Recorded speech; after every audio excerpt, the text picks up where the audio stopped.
The night my parents threw my suitcase onto the front lawn and locked the deadbolt behind me, rain soaked through my UCLA sweatshirt as I stood there with nothing but $300 in my checking account and a heart full of determination. They called ungratefulness. "You're throwing your life away for some fantasy career," my father had shouted through the door. "Don't come crawling back when reality hits you." This morning, 8 years later, I answered a call from that same number to hear my mother's trembling voice asking if I could help them save the house they'd kicked me out of. Before we jump back in, tell us where you're tuning in from, and if this story touches you, make sure you're subscribed. Because tomorrow, I've saved something extra special for you. I'm Maya Rodriguez, and this is the story of how being labeled the ungrateful daughter became the foundation for everything I've built. Growing up in Riverside, California, I was the girl who always had her nose in magazines instead of textbooks, sketching logo designs in my notebook margins while my algebra teacher droned about equations I thought I'd never use.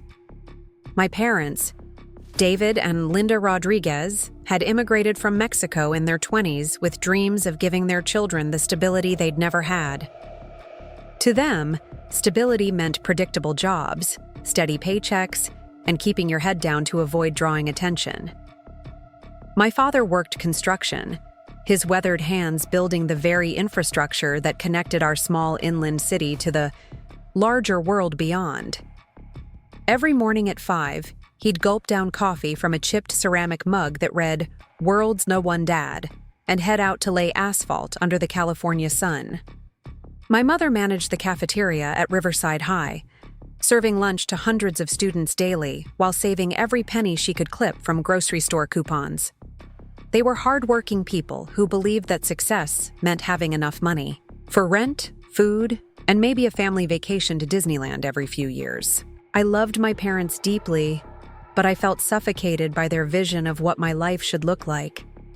While my younger brother Jake was content playing soccer and planning to follow Dad into construction, I spent hours creating mock advertising, campaigns for local businesses, filming short videos with our family's ancient camcorder, and dreaming of the day I could move to a city where creativity was valued as much as stability.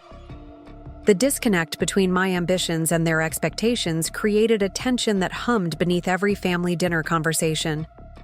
The day that changed everything arrived during my senior year of high school. I had been secretly working on applications to several universities with strong communications programs, using money from my part-time job at a local coffee shop to pay application fees. When the acceptance letter from UC Berkeley arrived in our rusty mailbox, I knew this was my golden ticket to the life I'd been envisioning. Berkeley's Media Studies program was exactly what I needed to transform my creative impulses into a viable career. I burst through our front door that afternoon, the acceptance letter clutched in my hands like a lottery ticket. The living room smelled like my mother's famous enchiladas, and afternoon sunlight streamed through the windows, illuminating dust motes that danced in the air. Everything felt perfect, magical even, as I prepared to share the news that would change my trajectory forever. "Mom, Dad," I called out, my voice echoing through our modest ranch-style home. "You're not going to believe this," my parents appeared. From the kitchen, Dad still wearing his dusty work clothes and Mom wiping her hands on a dish towel decorated with tiny sombreros. They looked at me with the mixture of curiosity and caution that had become their default expression whenever I seemed too excited about something. "I got into Berkeley," I announced, waving the letter in the air. "Full acceptance to the communications program. This is it. This is my chance to actually do something with my life." The silence that followed felt heavy, like the air before.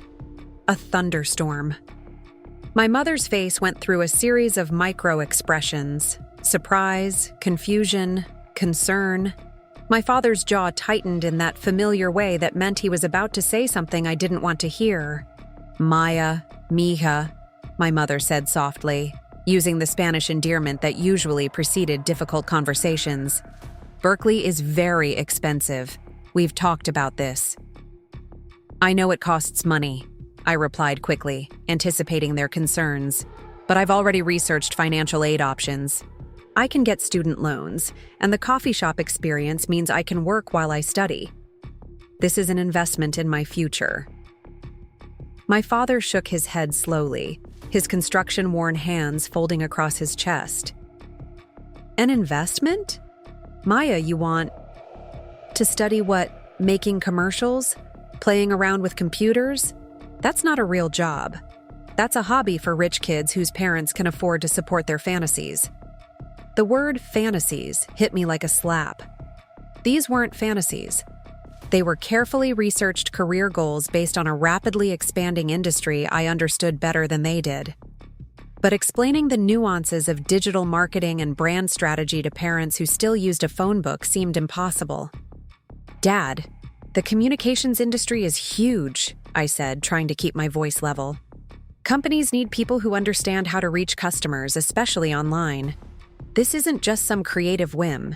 It's a growing field with real opportunities." "Opportunities for who?" he asked, his voice rising. "For girls from families like ours? Maya, you need to be realistic.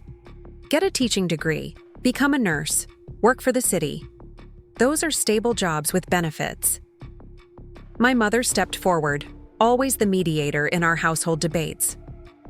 "What your father means is that we want you to have security. We've worked so hard to give you and Jake a good foundation. Why would you want to throw that away on something so uncertain?"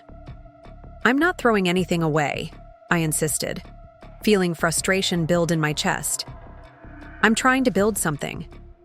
I'm trying to create opportunities instead of just settling for whatever's available here in Riverside."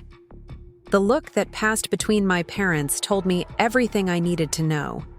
They had already discussed this possibility and decided against it. Their minds were made up before I'd even shared my acceptance. "The community college has excellent programs," my mother continued. "You could study business administration, live at home, save money. Maybe after 2 years, if you still want to transfer somewhere, we could discuss it." "But this is Berkeley," I said, my voice getting higher despite my efforts to stay calm. "This is one of the top public universities in the country. They don't just accept anyone. I worked for this. I earned this." My father's expression hardened further. "And there it is, that attitude that's been growing for months. You think you're too good for what we've provided. You think you're better than us, than this family, than this community." "That's not true," I protested. But even as I said it, I could see how they might interpret my ambitions that way. Every time I talked about leaving Riverside, every time I mentioned wanting more, it probably sounded like I was rejecting everything they had worked to build. "Then prove it," he said simply. "Stay here. Go to Riverside Community College. Study something practical. Show us that you value family over some pipe dream about becoming famous or whatever it is you think will happen in Berkeley." The conversation continued for another hour, going in circles. I presented logical arguments about career prospects and earning potential. They countered with concerns about debt and the risks of pursuing impractical fields. Neither side budged. Finally, exhausted and emotionally drained, I retreated to my bedroom to think. That night, I lay on my twin bed staring at the ceiling fan that had been squeaking for 3 years, wondering if they might be right. Maybe I was being ungrateful. Maybe I was overestimating my abilities and underestimating the challenges of breaking into a competitive industry. But every time I tried to picture myself spending the next 4 years living at home, commuting to community college, and eventually settling into some administrative job with good benefits, I felt like I was suffocating. The next few weeks passed in an uncomfortable detente. I continued working at the coffee shop, serving lattes to customers while thinking about my Berkeley acceptance letter, which I had tucked away in my desk drawer. My parents acted as if our conversation had settled the matter, occasionally mentioning community college programs they thought I might find interesting. Jake, caught in the middle, tried to lightening the mood with jokes that fell flat. I spent hours researching every possible way to make Berkeley work financially. I calculated potential earnings from work-study programs, researched scholarship, opportunities for first-generation college students, and even looked into cheaper housing options in Oakland that would still allow me to commute to campus. The more I researched, the more confident I became that I could make it work, even without my parents' support. The breaking point came on a Saturday morning in April. I had been up late the night before finalizing a detailed financial plan that showed exactly how I could afford Berkeley through a combination of loans, grants, and part-time work. I was excited to present this to my parents, thinking that concrete numbers might change their perspective. I found them in the kitchen drinking coffee and reading the newspaper, a weekend ritual that had remained unchanged throughout my childhood. Dad was scanning the job listings while Mom worked on a crossword puzzle. The domestic tranquility of the scene made me optimistic that this conversation might go better than our previous discussions. "I want to show you something," I said, pulling out the folder where I'd organized all my financial research. "I've figured out how to make Berkeley work without putting any financial burden on you guys." My father looked up from the classifieds with barely concealed irritation. "Maya, we've already discussed this." "Just hear me out," I said, sitting down at the kitchen table and spreading out my papers. Preparing and narrating this story took us a lot of time, so if you are enjoying it, subscribe to our channel. It means a lot to us. Now back to the story. I've found grants specifically for first-generation college students. Combined with the merit-based aid Berkeley offered and a work-study job, I'd only need to take out minimal student loans. The projected starting salary for communications graduates more than justifies the investment. I walked them through each line item, explaining how I'd researched average costs for textbooks, calculated realistic budgets for food and transportation, and even identified opportunities for paid internships during summers. I had answers for every potential objection they might raise. When I finished my presentation, my parents sat in silence for a long moment. I waited, hoping to see some sign that my thoroughness had impressed them, that they were reconsidering their position. Instead, my father pushed the papers back toward me. "This just proves what we've been saying. You're so focused on this fantasy that you're willing to go into debt, work multiple jobs, and stress yourself out for 4 years. And for what? To maybe get a job that might pay well eventually?"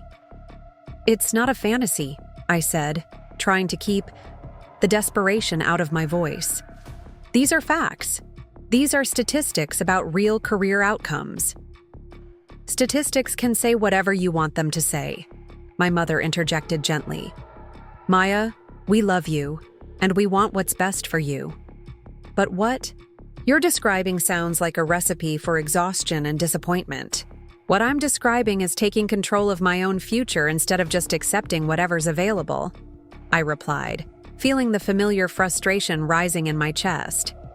My father stood up abruptly, his chair scraping against the linoleum floor. "There it is again, that attitude. Like what we've built here isn't good enough for you. Like the life we've provided is something to escape from, rather than something to be grateful for." "I am grateful," I said, standing to face him. "I'm grateful for everything you've given me. But being grateful doesn't mean I have to limit myself to exactly the same life you've lived." "Limit yourself?" His voice was rising now. "Maya, we've given you every opportunity we never had. We've supported your education, encouraged your interests, worked extra shifts to pay for things like that photography class you wanted in high school. And this is how you repay us? By rejecting everything we've taught you about responsibility and family loyalty?" The accusation of ingratitude hit me harder than I'd expected. I had always tried to be a good daughter, to appreciate their sacrifices while still nurturing my own dreams. But apparently, wanting something different than what they had planned for me was tantamount to betrayal in their eyes. "I'm not rejecting anything," I said, my voice shaking slightly. "I'm trying to build on what you've given me. You've taught me to work hard and pursue my goals. That's exactly what I'm doing." "Your goals," my mother repeated sadly. "Always your goals, your dreams, your future. When do you think about this? Family? When do you consider how your decisions affect the people who love you? The question stung because I knew there was truth in it. In my excitement about Berkeley and my future career, I hadn't fully considered how my leaving would impact them. I hadn't thought about how empty the house would feel with just Jake at home, or how they might worry about me navigating a big city alone. I think about you all the time, I said quietly. I think about how proud you'll be when I graduate. When I build a successful career, when I can actually contribute something meaningful to the world instead of just getting by. My father's face was red now, a vein visible in his forehead. Just getting by? You think that's what we've been doing? Just getting by? That's not what I meant, I started. No, that's exactly what you meant, he interrupted. You think, we're failures because we didn't go to fancy universities or pursue glamorous careers. You think we're small-minded people living small lives. Dad, please, let me finish, he said firmly. Your mother and I have built a good life here. We own our home. We've never missed a bill. We've been active in our community, and we've raised 2 children who never wanted for anything essential. If that's just getting by to you, then you're more ungrateful than I thought. The word hung in the air between us like an accusation I couldn't refute. From their perspective, I probably did seem ungrateful. Here, they had provided everything they thought I needed for a good life, and I was rejecting it in favor of something uncertain and expensive. I need some air, I said finally, unable to continue the conversation without saying something I'd regret. I walked out of the kitchen and through the front door, ending up on the curb in front of our house. The morning sun was already getting hot, promising another sweltering Riverside day. I sat on the concrete, my financial plans scattered, on the kitchen table behind me, trying to figure out how the conversation had gone so wrong so quickly. When I returned an hour later, my parents were waiting for me in the living room. Their expressions told me they had been discussing my future while I was gone and had reached a decision. "We love you, Maya," my mother began, which immediately put me on guard because declarations of love often preceded difficult news. "But we can't support this Berkeley plan, financially or emotionally." My father nodded, his earlier anger replaced by a tired resignation. "We think you need to accept our guidance on this. You're 18, which makes you legally an adult. But you're still our daughter living in our home.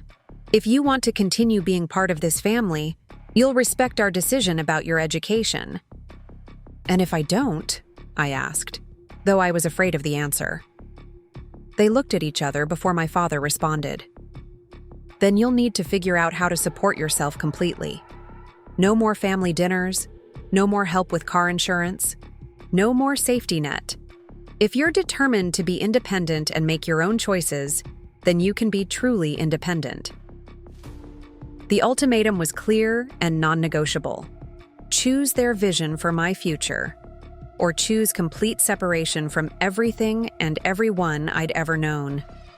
The threat felt surreal. Could they really be willing to cut ties with their own daughter over a college choice? Looking back now, I understand that they thought they were protecting me from what they saw as inevitable failure and disappointment. In their minds, pursuing an uncertain career was a luxury they couldn't afford to support, practically or emotionally.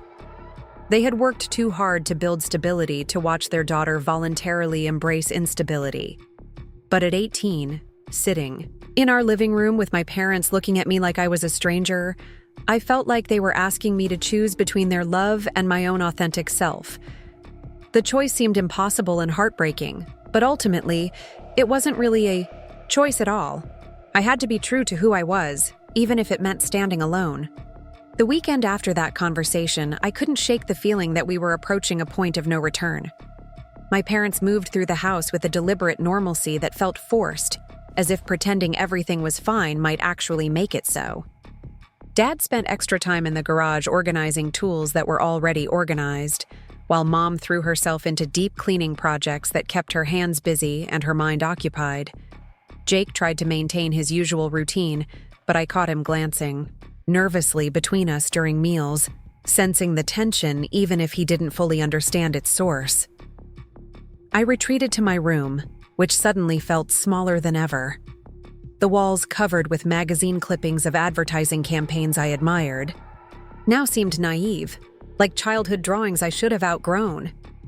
But when I looked at them closely, I saw the beginning of something real, an eye for design, an understanding of what made messages compelling, a vision for how brands could connect with people.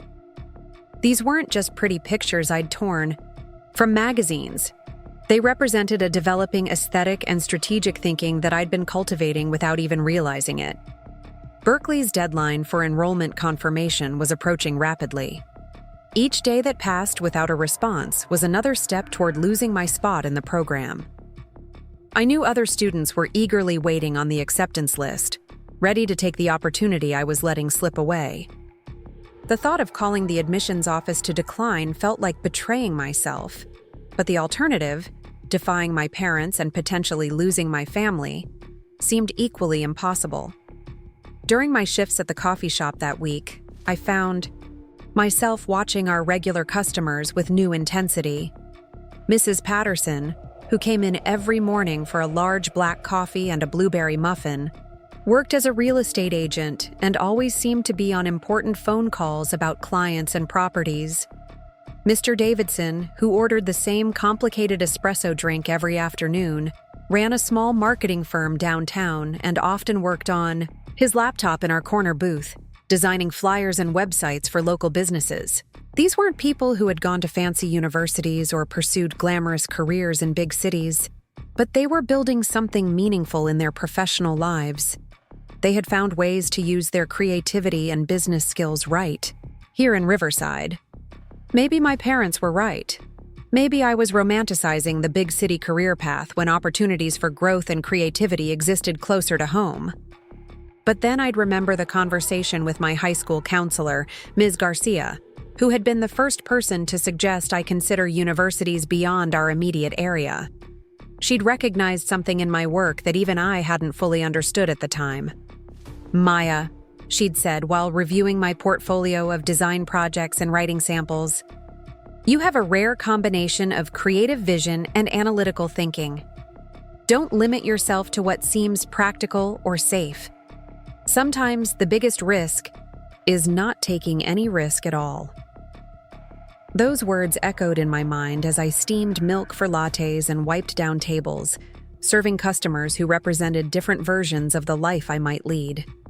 Some seemed fulfilled and energized by their work, while others appeared to be simply going through the motions, counting down the hours until retirement.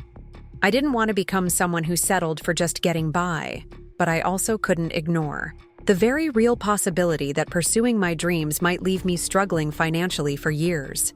On Thursday evening, Jake knocked on my bedroom door with the tentative tap he'd been using all week, loud enough to announce his presence, but soft enough that I could pretend not to hear if I wanted to be left alone. This time, I opened the door to find him holding a package of my favorite cookies from the grocery store and wearing an expression of forced cheerfulness. "Thought you might want these," he said, offering the cookies like a peace treaty. "You've seemed really stressed lately." I accepted the gift and gestured for him to come into my room. We sat on my bed, sharing the cookies in comfortable silence for a few minutes. Jake had always been easier to talk to than our parents.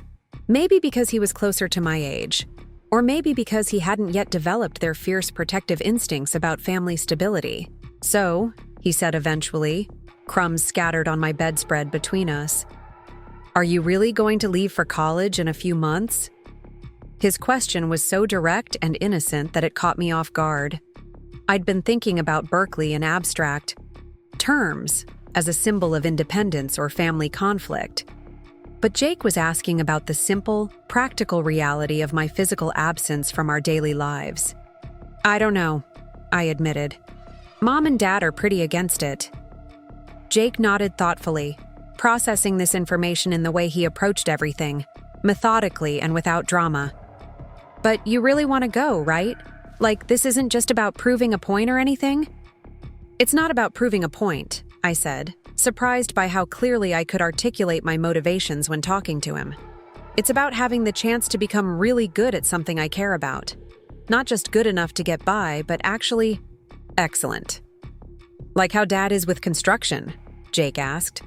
He's always talking about the right way to pour concrete or frame a wall. He gets really excited about technique and materials and stuff. I hadn't thought about it that way before, but Jake was right. Dad approached his work with genuine craftsmanship and pride. He didn't just show up to collect a paycheck, he cared about doing quality work and building things that would last. The difference was that his expertise had been developed through years of hands-on experience rather than formal education. Exactly like that, I said. Except I want to get really good at understanding how brands connect with people, how to tell stories that make people care about products or ideas. I want to learn from professors who've worked with major companies, and I want to be around other students who are just as passionate about this field as I am. Jake was quiet for a moment, munching thoughtfully on a cookie. Then he asked, "Do you think Mom and Dad are wrong about college being too expensive and risky?" It was a surprisingly sophisticated question from my 16-year-old brother, and it deserved an honest answer.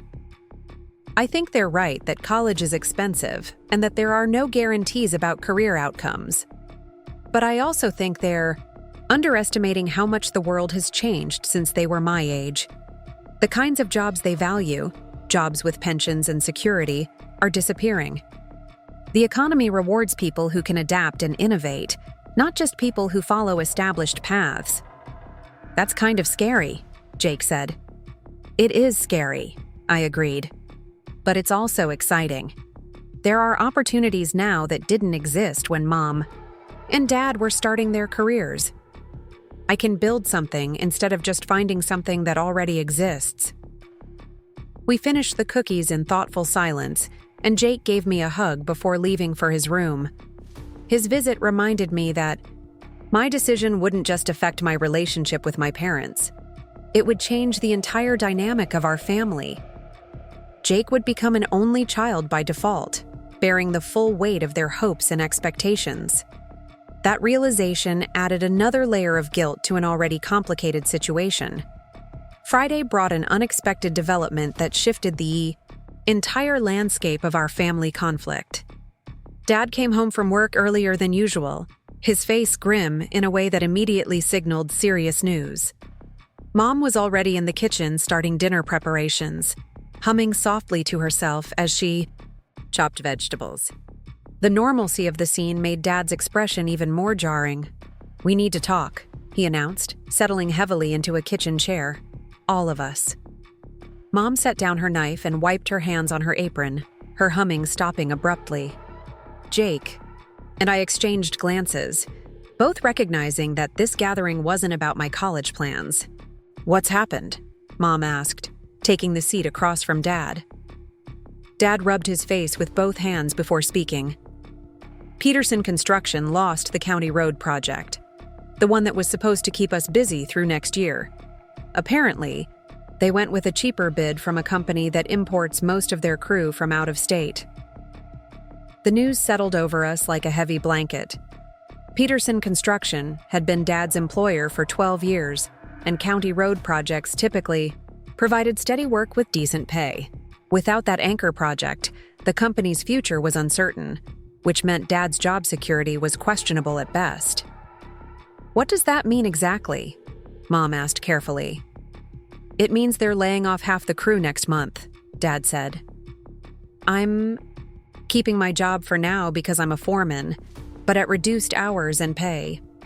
And if they don't get another major contract soon, even the senior guys might be looking for new work." Mom reached across the table to squeeze his hand. "We'll figure it out. We always do." "That's just it," Dad said, his voice heavy with frustration. "I'm 52 years old. If I lose this job, what construction company is going to hire someone my age when they can get younger guys for less money? The industry is changing, and not in ways that favor people like me." I felt a strange mixture of sympathy and vindication. Here was Dad experiencing exactly the kind of economic uncertainty he'd warned me about when discussing my career plans, except he was facing it in the supposedly stable field he'd chosen. The irony wasn't lost on any of us. Maybe this is a good time to consider other options, Mom suggested gently. You've always been good with your hands. Maybe we could look into you starting your own handyman business or something. Dad shook his head. Starting a business requires capital we don't have, especially with Maya's college costs looming. He glanced at me as he said this, and I realized that his job situation was about to become another argument against Berkeley. Actually, I said carefully, my college costs aren't looming because you've made it clear you won't be contributing to them. The temperature in the room seemed to drop several degrees. Dad's expression hardened, and Mom shot me a warning look that I chose to ignore. Don't get smart with me, Maya, Dad said. This just proves what we've been trying to tell you.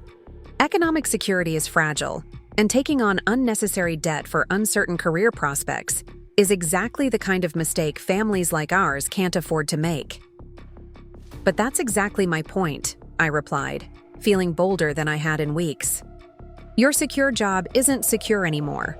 The economy has changed, and the kinds of careers that provided stability for your generation might not exist for mine. I need to build skills that adapt to change, not just hope that steady employment will always be available, Mom interjected before Dad could respond.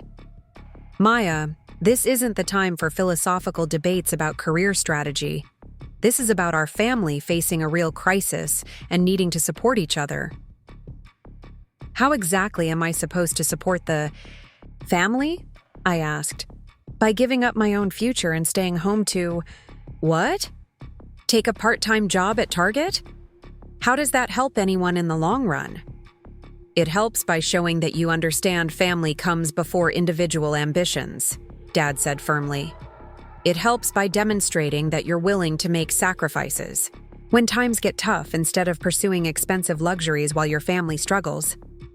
Education isn't a luxury, I said, my voice rising despite my efforts to stay calm. And building a career that might actually be successful in 10 years isn't selfish. It's strategic. Jake, who had been silent throughout this exchange, suddenly spoke up. Maybe we should all just take a breath here. This doesn't have to be either or, does it? Dad's work situation and Maya's college decision are separate things. They're not separate, Dad replied, though his tone was gentler when addressing Jake. They're both about understanding that life doesn't always give you what you want, and that families need to prioritize survival over dreams. But what if Maya's dreams could actually help with survival? Jake asked. Like, what if she becomes really successful and can help out later? That's a big what if, Mom said. And in the meantime, we'd be watching her take on massive debt while we're struggling to keep our own heads above water. The conversation continued for another hour, circling through the same arguments with increasing intensity. Dad's job situation had added urgency to their opposition to my college plans, but it had also strengthened my conviction that traditional approaches to economic security were outdated. If anything, his experience proved that no career path was truly safe, which meant I should pursue the one that offered the most potential for growth and adaptation. That night, lying in bed listening to my parents' muffled conversation through the thin walls, I realized we had reached an impasse that couldn't be resolved through further discussion.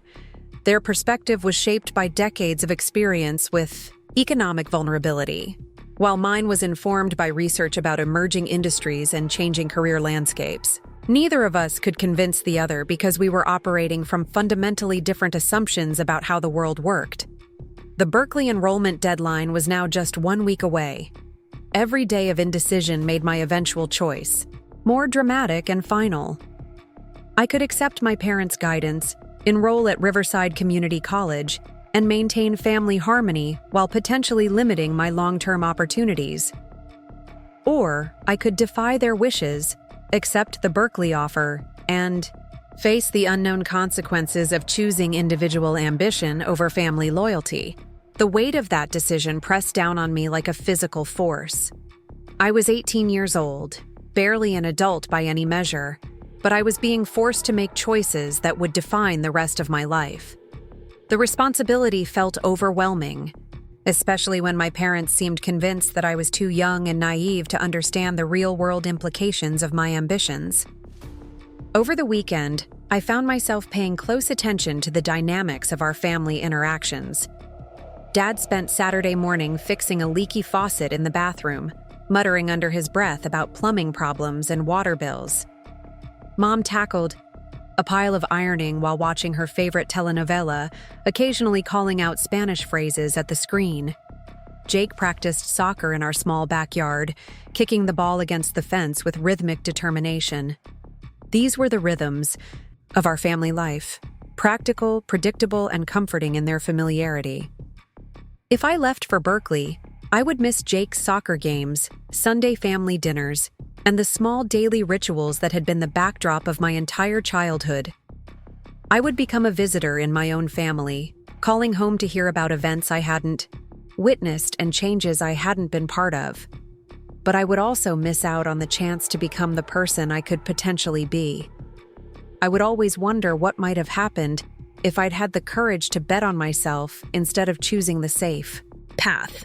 And if I settled for less than my full potential, wouldn't I eventually resent the family members who had asked me to make that sacrifice?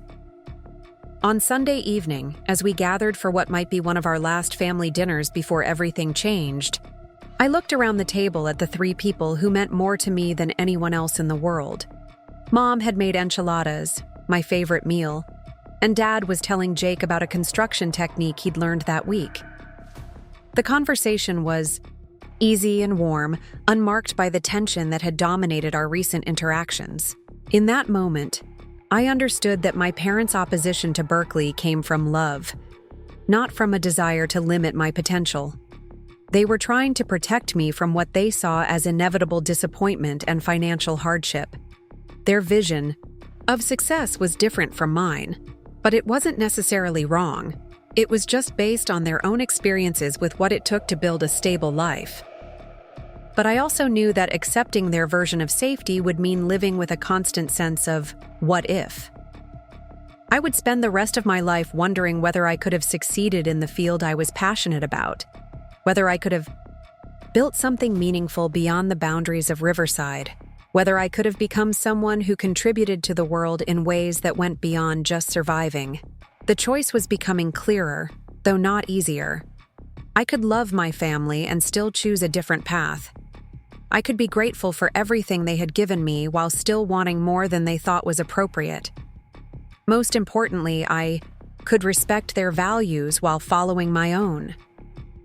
As dinner ended and we began clearing the table, I knew that the time for indecision was over.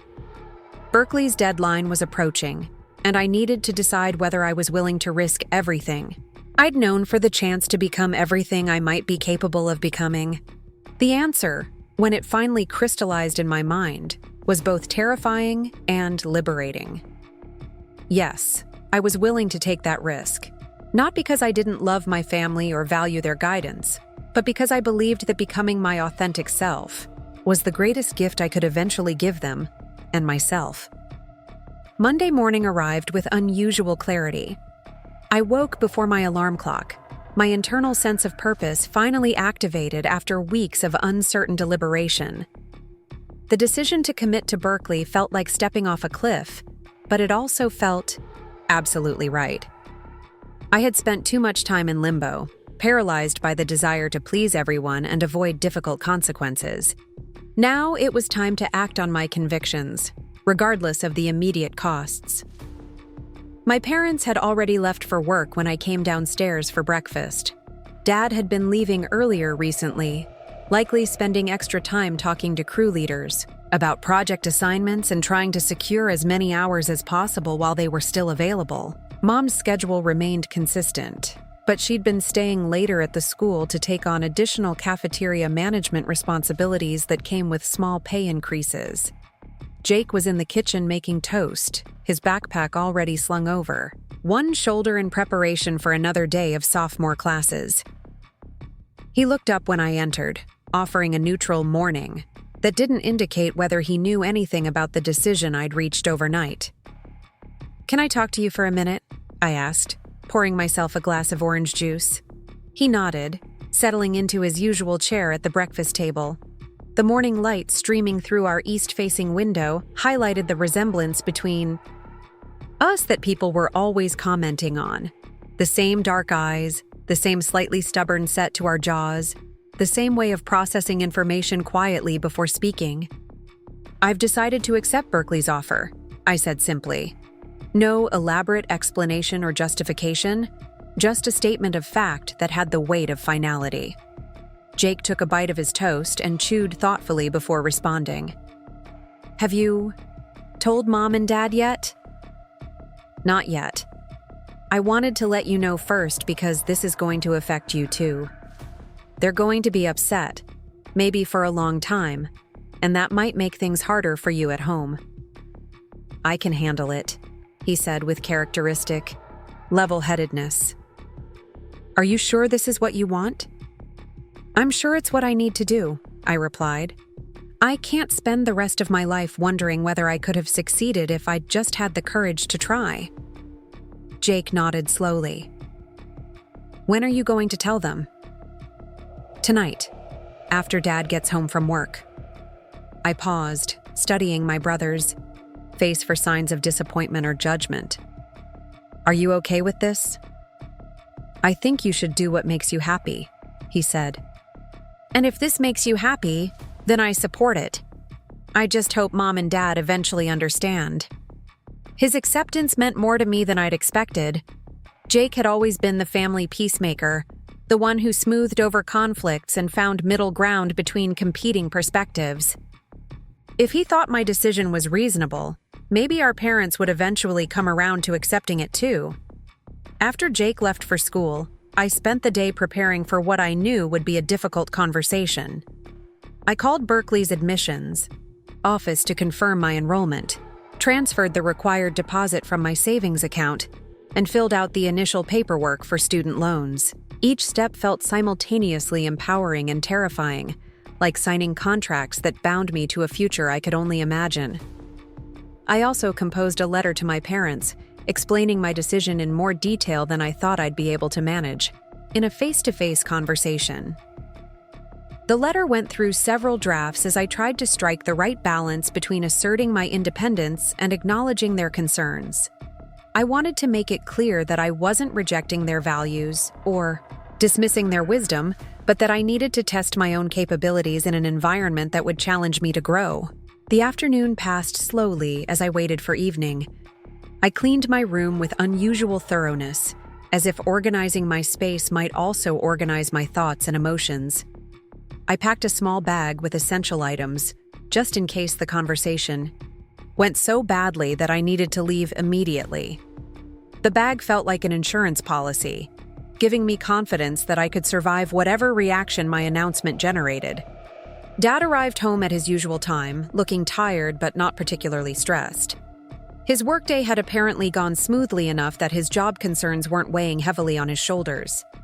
Mom came in about an hour later, carrying grocery bags and wearing the slightly frazzled expression that indicated she'd had to deal with difficult students or administrative problems during lunch service. They moved through their evening routine with familiar efficiency, Dad washing up while Mom started dinner, both of them transitioning from work mode to home mode in the ways they'd perfected over decades of marriage. I waited until after dinner to make my announcement, hoping that good food and family time might soften their reaction to my news. Jake helped clear the table without being asked, shooting me meaningful glances that reminded me he knew what was coming. My parents settled into the living room with coffee and the evening newspaper, the very picture of domestic contentment. The normalcy of the scene made what I was about to do feel even more dramatic and disruptive. "I need to talk to you both about something important," I said, sitting down across from them with the letter in my hands. Dad looked up from the sports section with mild curiosity. "What's on your mind, mija?" The Spanish endearment hit me hard. reminding me of all the shared memories and family bonds I was potentially jeopardizing with my next words. "I've decided to accept Berkeley's offer," I said, trying to keep my voice steady. "I called today to confirm my enrollment for fall semester." The reaction was immediate and intense. Mom's coffee cup clattered against its saucer, and Dad's newspaper rustled as his hands tightened around it. The quiet evening atmosphere evaporated, replaced by electric tension that made the air feel heavier. "Maya, we agreed that Berkeley was off the table," Mom said, her voice high with shock and disappointment. "You agreed," I replied. "I never agreed to anything. I respected your opinion and considered your concerns, but ultimately this is my decision to make." Dad folded his newspaper with deliberate care and set it aside, giving me his full attention in a way that felt ominous rather than supportive. "We've had this conversation multiple times," he said, his voice carefully controlled. "We explained why Berkeley is a financial mistake that this family cannot afford to support. Your mother and I made our position clear." "And I made my position clear too," I said, feeling braver than I had in weeks. "I understand that you won't contribute financially, and I'm not asking you to. I've arranged student loans and financial aid to cover the costs." "Financial aid that you qualified for, based on our income information," Mom pointed out. "Information we provided because we trusted you to make responsible decisions about your education." The accusation of betraying their trust stung, but I'd anticipated this argument. "I qualified for aid because the federal government recognizes that higher education should be accessible to students from working-class families. That's exactly what the system is designed for." "The system is designed to trap young people in debt," Dad said, his voice rising slightly. "And you're walking into that trap with your eyes wide open because you think you're smarter than everyone who's tried to guide you." "I don't think I'm smarter than you," I said. "I think I have different information about the job market and different ideas about what constitutes acceptable risk. We're working from different assumptions about how the economy functions."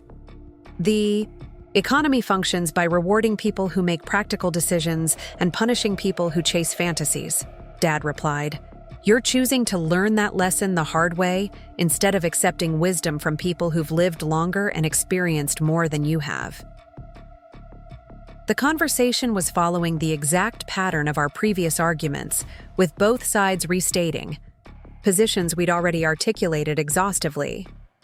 But this time, I had the advantage of having already made an irreversible decision. I wasn't asking for permission or seeking approval. I was informing them of what was going to happen. "I wrote you a letter," I said, offering them the envelope I'd been holding. "It explains my reasoning in more detail than I can manage right now." Dad looked at the letter like it was contaminated. "We don't need a letter, Maya. We need you to act like a responsible member of this family, instead of a selfish teenager who thinks she knows everything." The word selfish triggered something in me that I'd been suppressing throughout our family conflicts. All the frustration and hurt I'd been trying to manage diplomatically suddenly demanded expression. "Selfish," I said, standing up from my chair. "I'm selfish for wanting to use my abilities to build something meaningful instead of settling for whatever's convenient. I'm selfish for believing I can contribute more to the world than just surviving paycheck to paycheck." "You're selfish for putting your individual desires ahead of family stability," Dad replied, also standing. "You're selfish for taking on debt that affects our entire household's credit and financial future. And you're selfish for making decisions that hurt people who love you just because you can't stand the idea of staying in Riverside." "This isn't about Riverside," I said, my voice getting louder despite my efforts to stay calm. "This is about you being afraid that I might actually succeed at something you think is impossible. It's about you preferring that I fail safely rather than risk succeeding beyond the boundaries of what you think people like us can achieve." Mom stood up quickly, positioning herself between Dad and me as if she expected the argument to become physical. "Stop it, both of you. This isn't helping anything." But Dad wasn't finished. You want to know what I'm afraid of? I'm afraid that in 5 years you'll be living in some overpriced apartment, working at a coffee shop just like the one you work at now. Except this time, you'll have $50,000 in debt and no family to help you because you chose your pride over our guidance. And I'm afraid that in 5 years I'll be working some administrative job I hate, living in the same bedroom I've had since childhood, and wondering every day whether I could have built something amazing if I'd just had the courage to try, I replied. The parallel structure of our fears highlighted the fundamental difference in how we conceptualized risk and reward. To him, the worst-case scenario was financial struggle and isolation. To me, the worst-case scenario was settling for less than my potential and living with permanent regret. Courage? Dad repeated, his voice heavy with disbelief. You think it takes courage to run away from responsibility? You think it's brave to abandon your family when they need you most? I think it takes courage to bet on yourself when everyone around you is telling you to play it safe, I said. And I think staying here just to make you feel better about your own choices isn't actually helping anyone. The second I said those words, I knew I'd crossed a line. Suggesting that their desire for me to stay was about validating their own life decisions rather than protecting my interests was an accusation too direct and too psychologically threatening for them to accept easily. Dad's face went through a series of expressions: shock, hurt, anger, before settling into a cold fury I'd never seen directed at me before. Get out, he said quietly. David, Mom said, her voice full of warning. No, he continued, his tone becoming more forceful. If Maya thinks so little of the life we've built and the values we've tried to teach her, then she's welcome to test her theories about courage and success without our support. Get out of this house. The words hung in the air like a challenge. I had expected anger and disappointment, but the actual demand that I leave immediately transformed our conflict from a family disagreement into something much more serious and final. You don't mean that, Mom said to Dad, though her voice lacked conviction.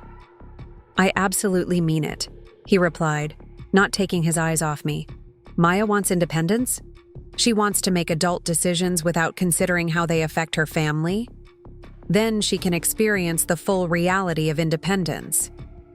I looked at my mother, hoping for intervention or mediation, but she remained silent. Her face showed distress about the escalation, but also resignation, as if she'd accepted that this confrontation was inevitable and necessary. Fine, I said, trying to project confidence I didn't feel. I'll pack my things and be gone within an hour. Take only what belongs to you, Dad said. Nothing that we purchased for your education or future. Nothing that represents our investment in your success. The pettiness of this restriction revealed how deeply I'd wounded him by questioning their choices and values. He was determined to make my departure as difficult as possible, to ensure that I experienced immediate consequences for defying their authority. I nodded and headed toward my room, my legs feeling unsteady beneath me. This was really happening. I was really leaving my family home not for college in a few months, but right now, tonight, with nowhere specific to go and no safety net beyond my own resourcefulness. As I packed my clothes, toiletries, and most essential personal items into the 2 suitcases I'd received for high school graduation, I could hear my parents arguing in hushed, intense voices in the living room. I couldn't make out specific words, but the tone suggested that Mom was questioning Dad's decision while he defended the necessity of tough love. Jake appeared in my doorway as I was deciding which books and photos I could afford to take with me. This is really messed up, he said, speaking quietly to avoid drawing our parents' attention. It's okay, I said, though it clearly wasn't. I knew this might happen when I decided to go to Berkeley. I just thought they'd need more time to get used to the idea. Do you have somewhere to go tonight? I considered lying to spare him, worry, but decided he deserved honesty. I'll figure something out. Maybe stay at a motel for a few days while I make other arrangements.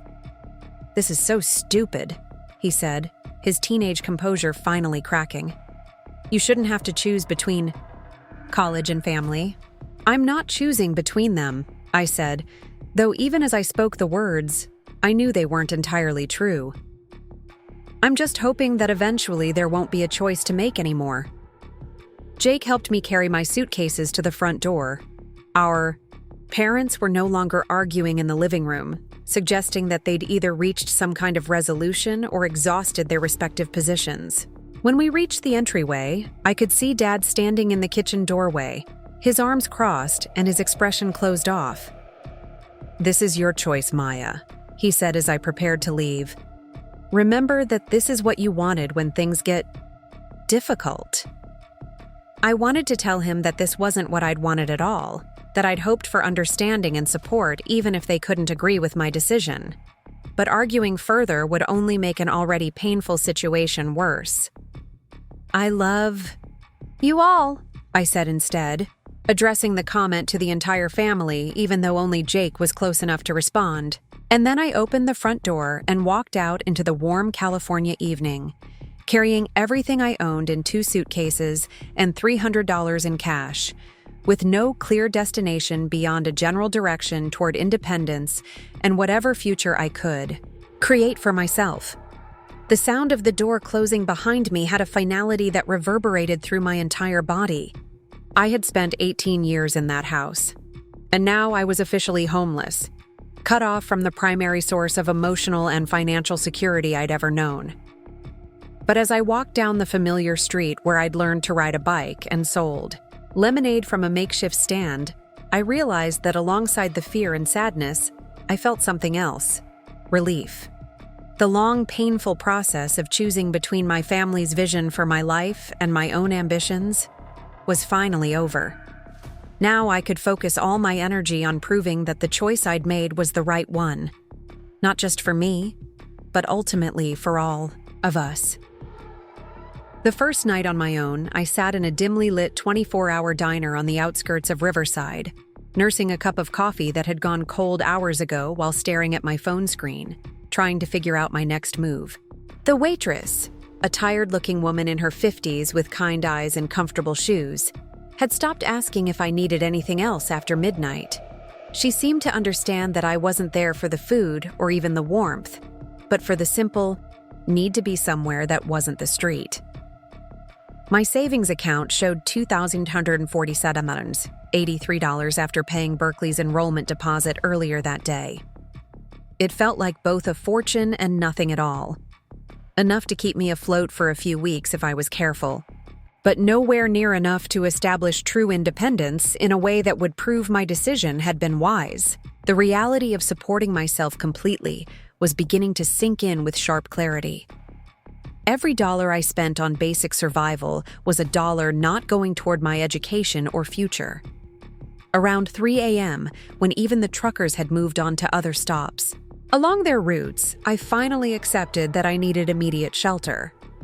The cheapest motel I could find was a faded building called the Desert Rose Inn, where $48 bought me a room with cigarette-burned curtains and a television that only picked up 3 channels. The bed felt lumpy and suspicious, but it was mine for the night, and that was enough. I lay awake until dawn, listening to traffic on the nearby highway and adjusting to the strange sensation of having no one who knew where I was. For the first time in my life, I was completely accountable only to myself. The freedom was intoxicating and terrifying in equal measure.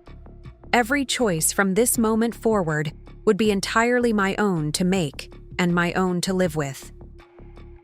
The next morning brought practical concerns that required immediate attention. I needed a place to live that cost less than motel rates, a job that paid more than my current coffee shop position, and a way to maintain my college preparations while managing basic survival. The list felt overwhelming when I wrote it out inside a notebook I'd bought from the diner's vending machine, but breaking it into specific tasks made it feel slightly more manageable. My first stop was the coffee shop where I'd been working part-time for the past year. Sarah, the owner, was a former teacher who'd opened the shop after retiring from 30 years in public education. She'd always been understanding about my school schedule, and college preparation activities, but I wasn't sure how she'd react to my sudden need for full-time hours and complete financial independence. When I walked in for my usual afternoon shift, Sarah immediately noticed something different about my demeanor. Maybe it was the fact that I was carrying a backpack containing all my most essential possessions. Or maybe I simply looked like someone whose entire world had shifted overnight. "You okay, Maya?" she asked after the morning rush had died down and we were wiping tables in the nearly empty cafe. "You seem different today." I had planned to ease into the conversation, but Sarah's direct question and genuine concern broke down my careful emotional barriers. The whole story came tumbling out. The Berkeley acceptance, the family conflict, last night's ultimatum, and my current state of homelessness. Sarah listened without interrupting, her expression growing more concerned as my situation became clear. "So, you need more hours and probably a place to stay," she summarized when I finished. "And you're trying to do all this while preparing for college in the fall." "I know it's a lot to ask," I said quickly.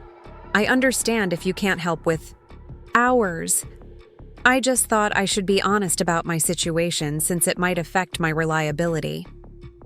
Sarah was quiet for a moment, refilling sugar dispensers while she processed what I'd told her. Then she surprised me with an offer that exceeded anything I'd hoped for. "My daughter moved to Portland last year," she said. "Her old room is just sitting empty upstairs. It's small, but it has a window and decent light. If you're interested, you could rent it for $300 a month, utilities included, and I can give you full-time hours here at the cafe." The relief was so intense it made me dizzy. Having both housing and increased income solved my two most urgent problems simultaneously.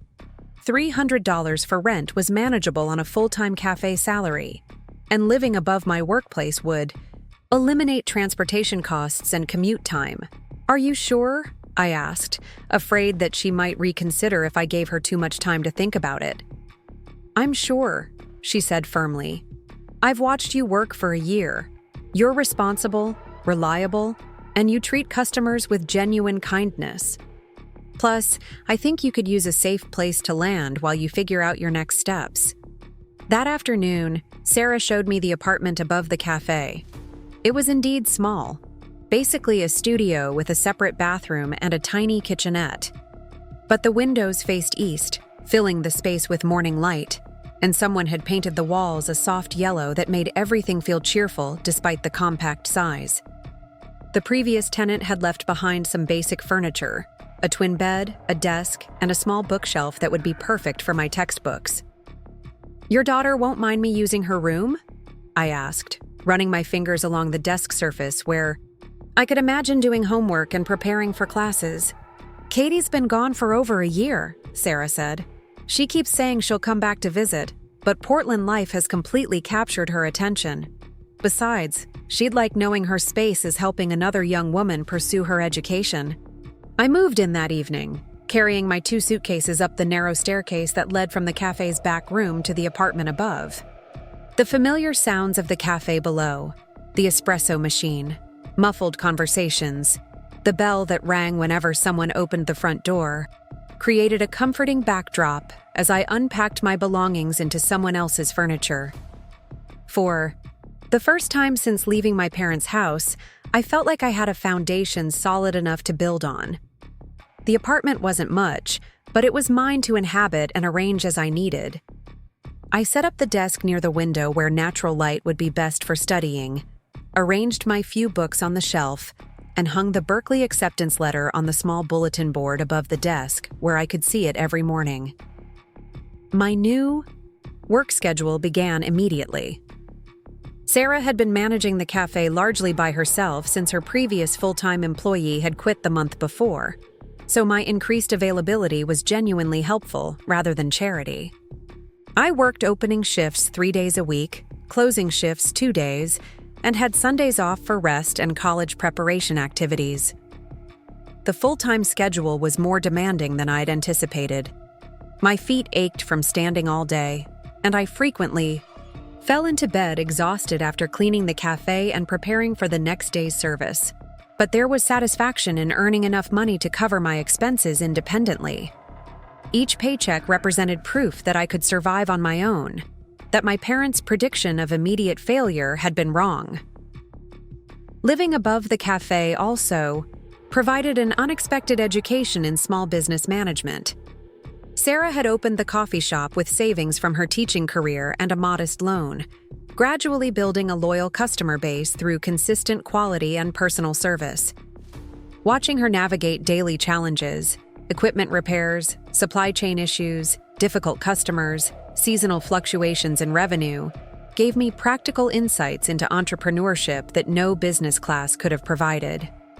The key, she told me one slow Tuesday afternoon as we reorganized the pastry display, is understanding that success in small business comes from doing hundreds of little things well, rather than waiting for one big breakthrough. Every customer interaction matters. Every operational decision has cumulative effects. Her approach to business resonated with my emerging understanding of how to build something meaningful from limited resources. Sarah had taken calculated risks, worked harder than most people were willing to work, and created something that served her community while supporting her financially. It wasn't glamorous or revolutionary, but it was sustainable and genuine. 3 weeks into my new living situation, I received a call from Jake. My parents had given him permission to maintain contact with me, apparently deciding that complete family severance would be too harsh on my younger brother. His weekly calls became my primary connection to home, though we carefully avoided topics that might upset either our parents or me. "How's the apartment?" he asked during one of our conversations. "Do you have everything you need?" "It's good," I said, looking around the small space that had become surprisingly comfortable. "It's small, but it has everything I need. And my boss is really understanding about my college preparation schedule." College preparation schedule had become our code for anything related to Berkeley. Jake understood that I was still planning to enroll in the fall, but we didn't discuss it directly since he might have to report our conversation details to our parents. "Mom asks about you sometimes," he said carefully. "Not directly, but she'll mention seeing someone who reminds her of you, or she'll cook something you like and then look sad when she remembers you're not there to eat it." These glimpses into my parents' emotional state were both comforting and painful. Knowing that they missed me confirmed that their anger came from love rather than genuine rejection, but it also made me question whether I'd been too stubborn in choosing independence over family harmony. "What about Dad?" I asked, though I wasn't sure I wanted to hear the answer. Jake was quiet for a moment. "Dad doesn't talk about feelings the way Mom does, but he still sets 4 places at the dinner table sometimes, like he forgets you're not coming home. And he saved the newspaper article about local students getting college scholarships. It was in his truck when I borrowed it last week." This information suggested that Dad was following my educational journey, even though he disapproved of my choices. Maybe underneath his anger and disappointment, he was also proud of my acceptance to Berkeley. The possibility gave me hope that our relationship could eventually be repaired, though I knew it would require time and probably significant changes in both our perspectives. As spring progressed into early summer, I established routines that balanced work responsibilities with college preparation activities. Mornings were for cafe opening procedures, unlocking the door, starting the espresso machine, preparing fresh pastries, and serving the early commuters who relied on caffeine to fuel their days. Afternoons were often busy with lunch customers, and people meeting for coffee dates or business discussions. Evenings, after the cafe closed and I'd completed cleaning and prep work for the next day, were for Berkeley preparation. I researched course requirements, connected with other incoming freshmen through online forums, and worked through preparatory materials the university had sent to help students transition to college-level academics. The desk by the window became my command center, covered with notebooks, printouts, and planning calendars that tracked my progress toward fall enrollment. The isolation was sometimes overwhelming. Living above a business meant that I was always around people during work hours, but my evenings and weekends were often solitary. I missed the easy companionship of family dinners and Jake's random visits to my room to share funny internet videos or complain about homework. The independence I'd fought for sometimes felt more like loneliness than freedom. But I was also discovering capabilities I hadn't known I possessed. Managing a full-time work schedule while maintaining focus on academic preparation required time management skills that high school had never demanded.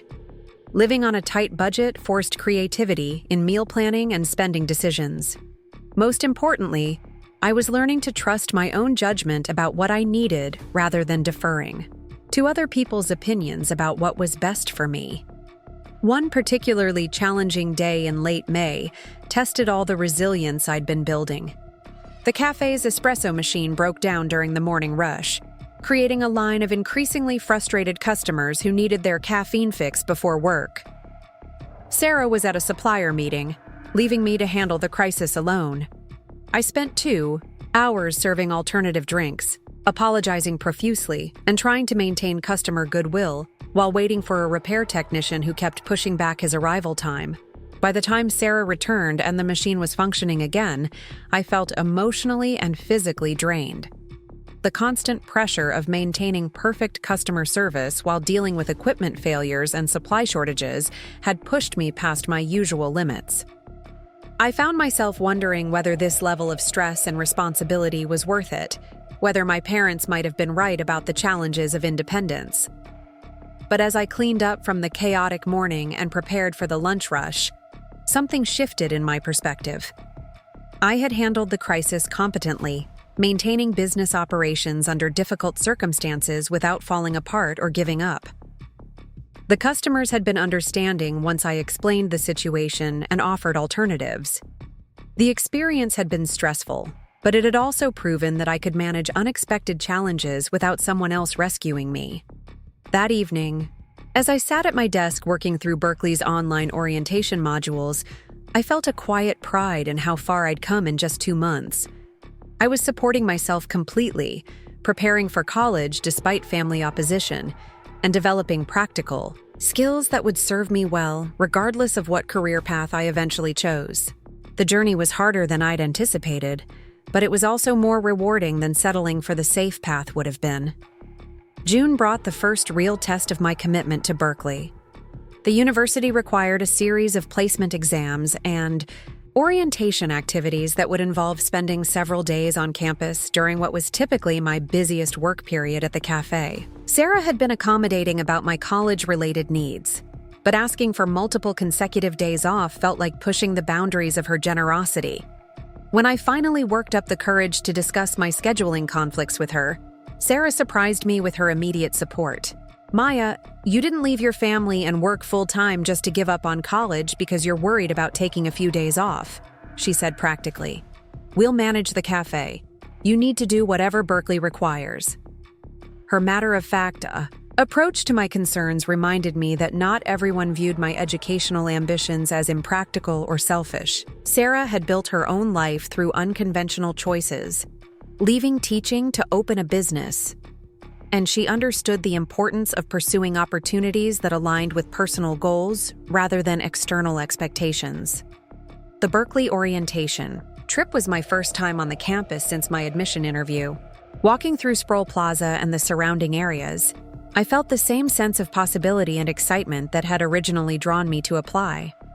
The other incoming students I met during orientation activities came from diverse backgrounds, but they shared an intellectual curiosity and ambition that I'd rarely encountered in Riverside. During a workshop on academic planning, I found myself sitting next to Emma Chen, a potential pre-med student from San Diego, who had also faced family resistance to her college choice.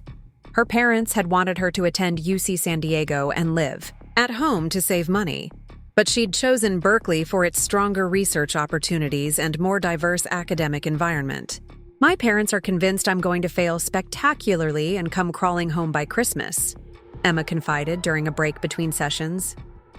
"They keep sending me articles about college students who drop out because of stress and financial Pressure.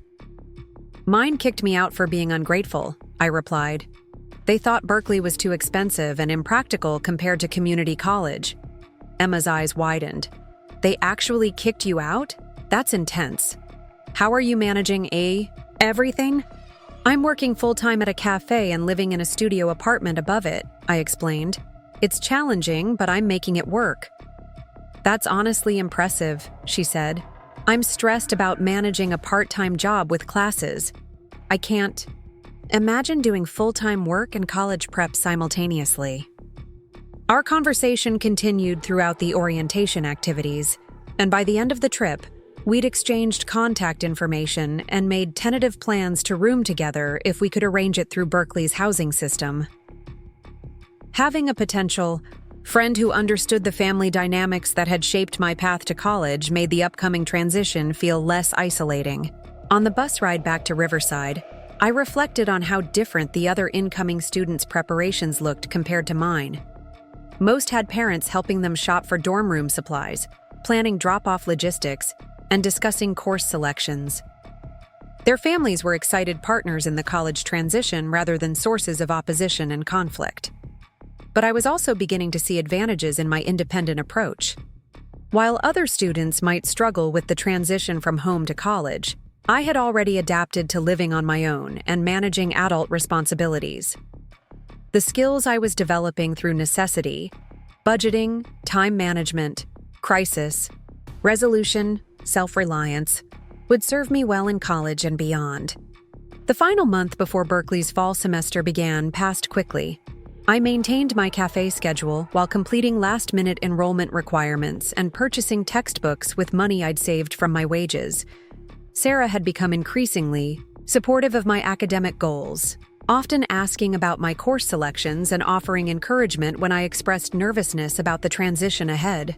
You know, she said one afternoon as we restocked supplies together, watching you work toward your goals has reminded me why I took the risk of opening this place. It's easy to settle for what's comfortable and predictable, but growth requires choosing uncertainty over security sometimes. Her observation resonated deeply. Over the past few months, I had learned to find security within uncertainty, to build confidence through successfully navigating challenges rather than avoiding them altogether. The experience had been difficult and sometimes lonely, but it had also been empowering in ways I couldn't have anticipated. 3 days before leaving for Berkeley, Jake visited me at the cafe for the first time since I'd moved out. Our parents had given him permission to say goodbye in person, and his presence in my new environment felt like a bridge between my old life and the one I was about to begin. "This is really nice," he said, looking around the cafe and then up at the ceiling toward where my apartment was located. "It feels like you." I wasn't sure exactly what he meant, but something in his tone suggested approval and perhaps a new respect for the choices I'd made. We talked for an hour over coffee and pastries, catching up on his summer activities and discussing his own plans for junior year of high school. "Mom and Dad ask about you more now," he said as our visit was winding down. "Not directly, but they're obviously thinking about you. Dad even mentioned that he's proud you're managing on your own, even though he disagrees with your decisions." This was the first indication I'd received that my father's feelings about my situation were more complex than simple anger and disappointment.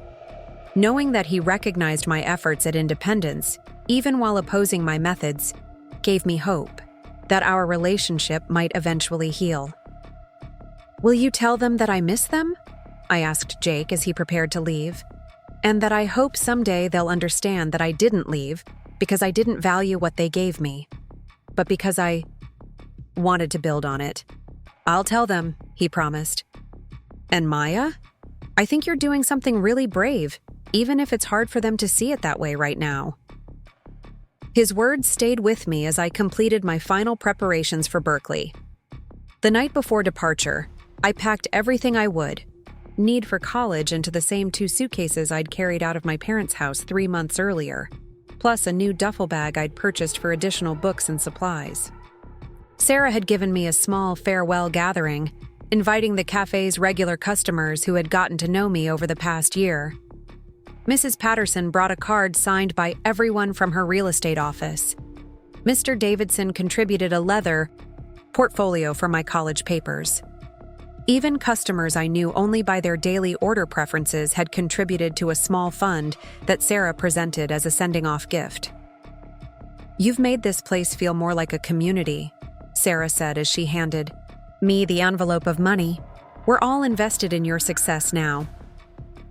The support from people who had no obligation to care about my educational journey was deeply moving. Over the months of working at the cafe and living in the neighborhood, I had built a network of relationships based on daily interactions and mutual respect, rather than blood ties or family obligations. These connections reminded me that family could be chosen as well as inherited. My last night in the apartment above the cafe was bittersweet. I had grown attached to the small space that had given me shelter and independence during one of the most challenging periods of my life. The yellow walls that had initially seemed cheerful had become genuinely comforting. The desk by the window had been the site of countless hours of study and planning that were about to culminate in my college education. As I lay in the twin bed for the final time, listening to the familiar sounds of late-night traffic and the settling building, I reflected on how much had changed since that rainy night when my father had locked the door behind me. I was no longer the 18-year-old girl who had left home with hurt feelings and uncertain prospects. I was someone who had proven to herself that she could survive and thrive independently, who had built relationships based on mutual respect rather than obligation, and who was ready to take the next step toward building the life she had envisioned. The morning of departure arrived with the early summer heat that characterized Riverside's climate. Sarah insisted on driving me to the bus station, my luggage loaded into her car alongside a cooler of snacks she'd prepared for the journey to Berkeley. The gesture reminded me of the parental send-offs I'd observed other students receiving, and for a moment I felt the absence of my own parents acutely. But as we drove through the familiar streets of Riverside, passing locations that held memories of my childhood and adolescence, I realized that I was leaving not as someone running away from home, but as someone confident enough in her own direction to pursue it despite opposition. The difference was significant and empowering.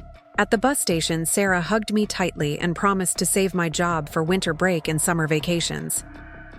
"You'll always have a place here if you need it," she said. "But something tells me you're going to build something amazing up there, and you won't be looking backward very much."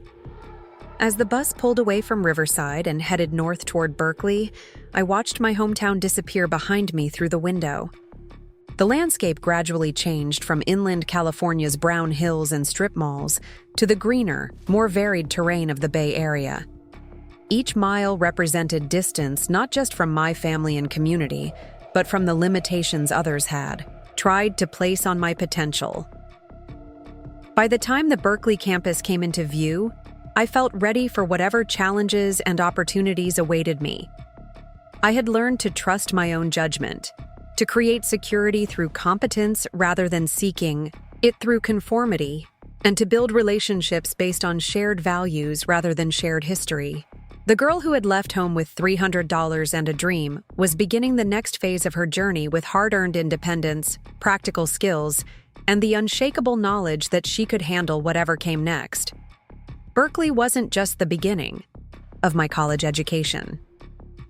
It was the continuation of an education in self-reliance and determination that had already transformed me in ways I was only beginning to understand. Berkeley exceeded every expectation I'd held about college life, though not necessarily in the ways I'd anticipated. The academic rigor was intense but exhilarating, pushing me to think critically about media theory, consumer psychology, and digital communication in ways that made my passion for the field more sophisticated and purposeful.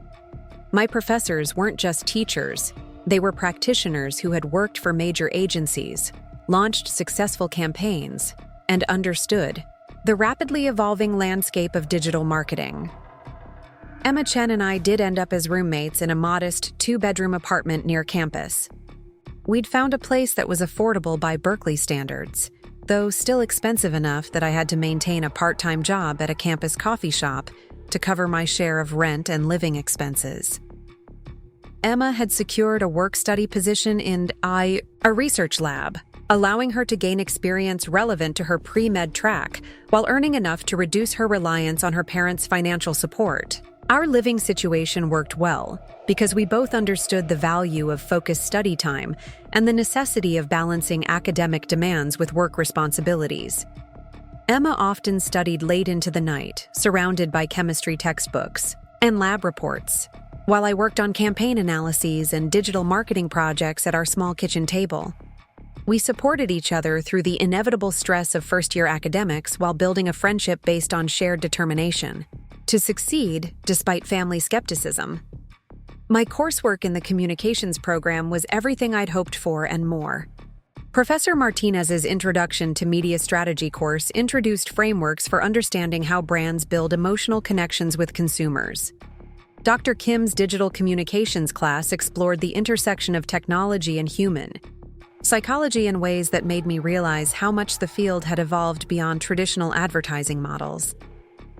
Each class built on concepts I'd intuited during my high school projects, giving me theoretical foundation for ideas I'd developed through observation and experimentation.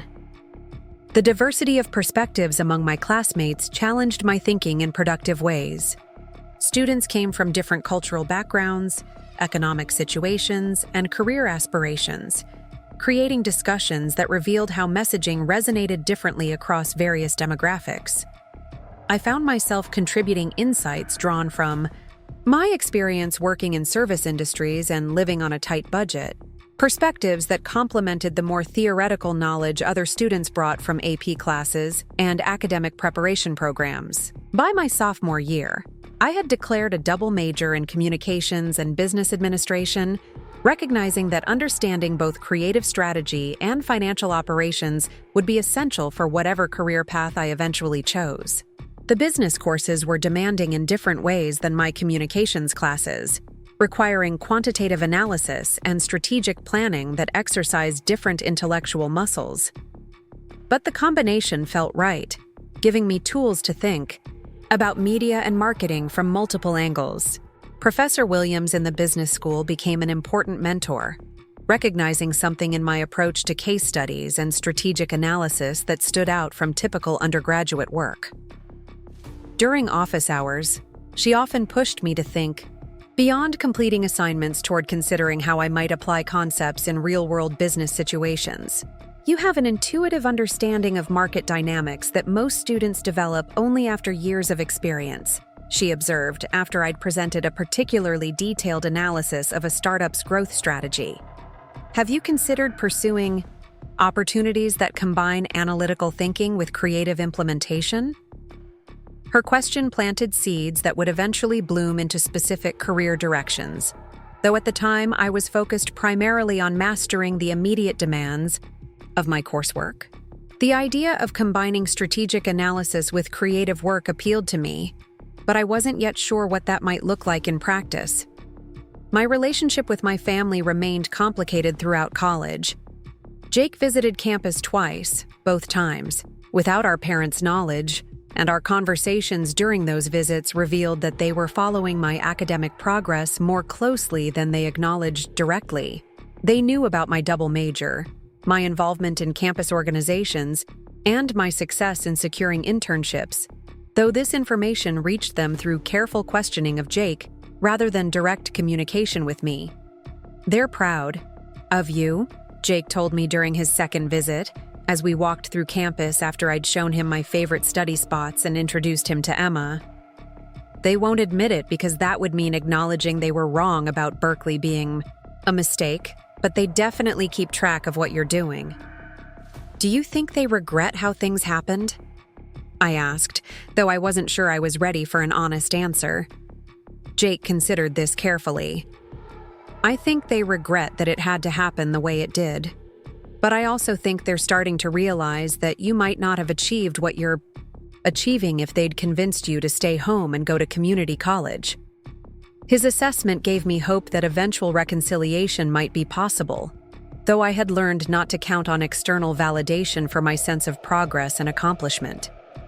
The confidence I'd built through succeeding at Berkeley despite initial challenges had become its own reward, more valuable than any approval I might eventually receive from my parents. During my junior year, I landed an internship at a digital marketing agency in San Francisco that specialized in working with startups and emerging brands. The internship required commuting to the city 3 days a week while maintaining my course load. But the experience proved invaluable for understanding how classroom theories applied to real client challenges. The agency, called Velocity Marketing, operated with the fast-paced energy I'd expected from Silicon Valley firms. Everyone worked on multiple projects simultaneously, campaigns evolved rapidly based on performance data, and success was measured through concrete metrics rather than subjective assessments. I thrived in this environment, discovering that I had a natural aptitude for analyzing consumer data and identifying trends that could inform strategic decisions. My supervisor, Jennifer Park, was a Berkeley alumna who had started at Velocity as an intern and worked her way up to senior strategist. She took particular interest in mentoring me, sharing insights about building a career in digital marketing while navigating the complexities of agency life. The industry rewards people who can bridge creative and analytical thinking, she explained during one of our regular check-ins. You need to understand data and consumer psychology, but you also need to develop strategic vision that goes beyond individual campaigns. The best marketers think like entrepreneurs, even when they're working for other people's companies. Jennifer's perspective on entrepreneurial thinking within established organizations resonated strongly with my developing career aspirations. I began paying closer attention to how successful campaigns were structured, how client relationships were managed, and how agencies identified opportunities for growth and innovation. By the end of my internship, Jennifer offered me a part-time position that would continue through my senior year. The arrangement would be challenging to manage alongside my academic responsibilities, but the experience and income made it too valuable to decline. I restructured my class schedule to concentrate my campus requirements into 2 days per week, allowing me to work at Velocity the remaining 3 days. This intensive schedule pushed my time management skills to their limits, but it also accelerated my professional development in ways that purely academic preparation couldn't match. I worked on campaigns for tech startups, lifestyle brands, and B2B service companies, gaining exposure to diverse industries and marketing challenges.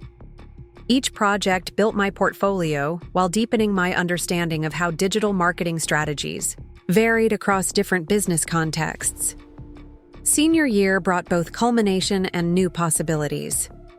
My academic performance had been consistently strong, earning me recognition from the communications department and invitations to present research at student conferences.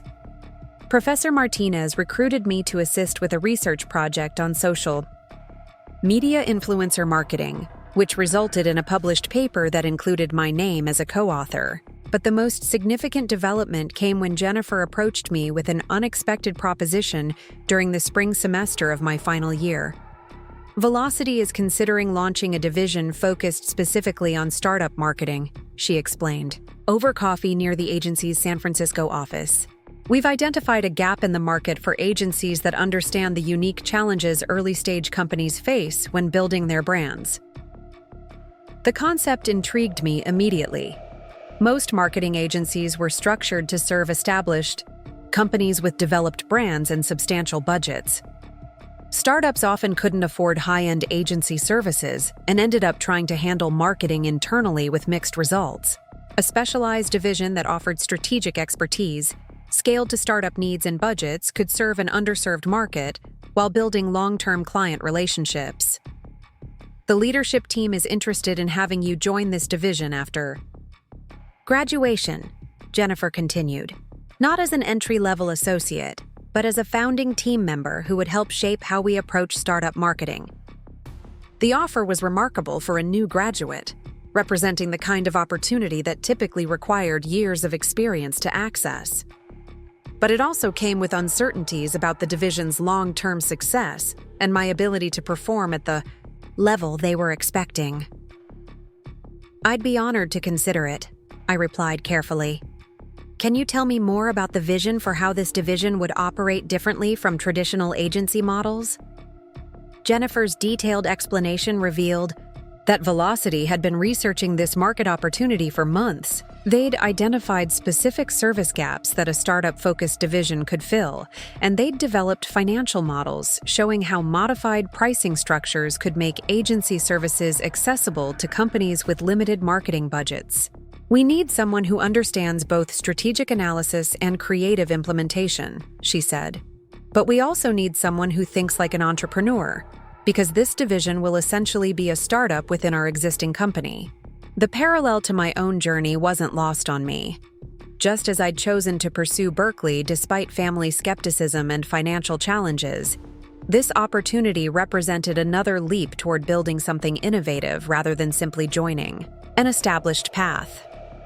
I asked for 2 weeks to consider the offer, wanting time to research the position thoroughly and consult with mentors before making a decision.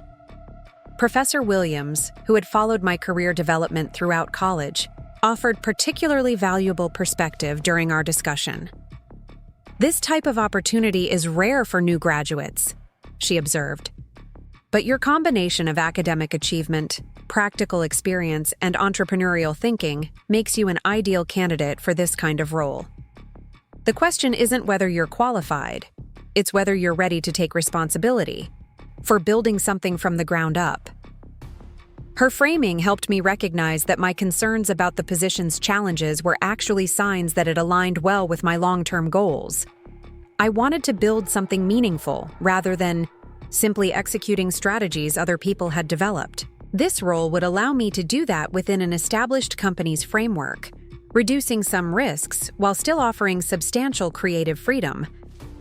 After careful consideration, I accepted Velocity's offer, negotiating not just salary and benefits, but also equity participation in the startup division's success.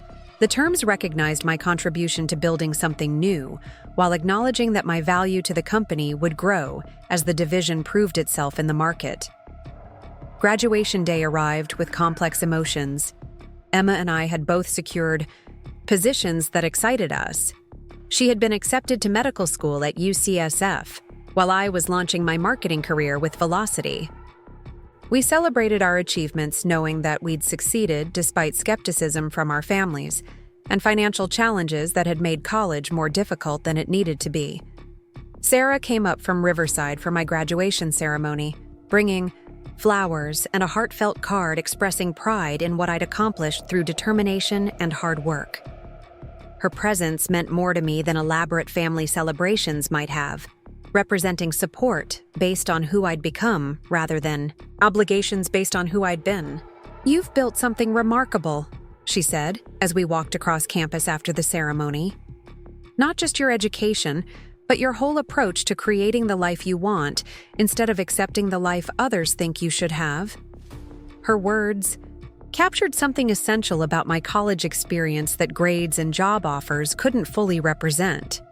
I had learned to trust my own judgment about what constitutes success, to build relationships based on shared values rather than inherited connections, and to create security through competence rather than conformity. My first year at Velocity exceeded both my expectations and my supervisor's projections for the startup division's performance.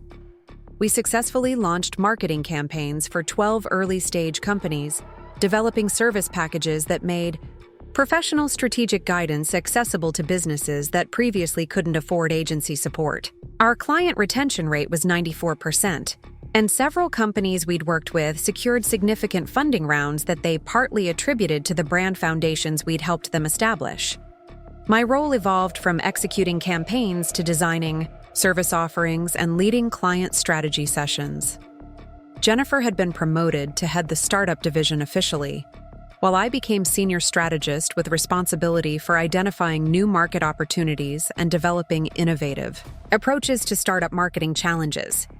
The success attracted industry attention, leading to speaking opportunities at marketing conferences and startup networking events. I found myself presenting case studies of our work to audiences of entrepreneurs, investors, and marketing professionals who were interested in understanding how to scale marketing effectively during early business stages. During one such presentation at a San Francisco entrepreneurship meetup, an audience member asked a question that would reshape my career trajectory. Have you ever considered starting your own agency? It sounds like you've identified market needs that even specialized divisions within larger agencies might not be able to address fully. The question lingered in my mind for weeks afterward.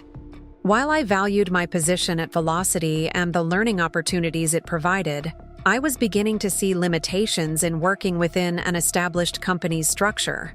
Our startup division was constrained by corporate policies that sometimes conflicted with the agility our clients needed. We had to price services according to company-wide standards that didn't always align with startup budgets, and we couldn't offer certain types of partnerships that might benefit our clients because they didn't fit Velocity's broader business model. More fundamentally, I was developing ideas about startup marketing that went beyond traditional agency services. Many of the companies we worked with needed integrated support that combined marketing strategy with business development guidance, partnership facilitation, and even investment connections.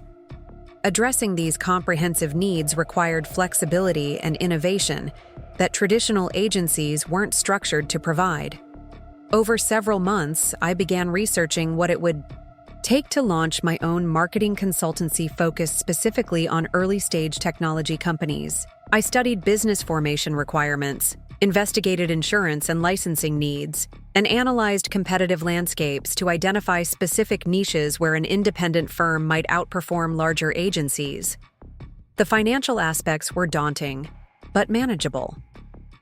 I had been living modestly despite my increased income, saving substantial portions of my salary, and building an emergency fund that could sustain basic living expenses for several months if necessary. Starting a consultancy required minimal upfront capital compared to businesses requiring significant equipment or inventory, though building client relationships and establishing steady revenue streams would take time and consistent effort. The psychological aspects proved more challenging than the practical ones.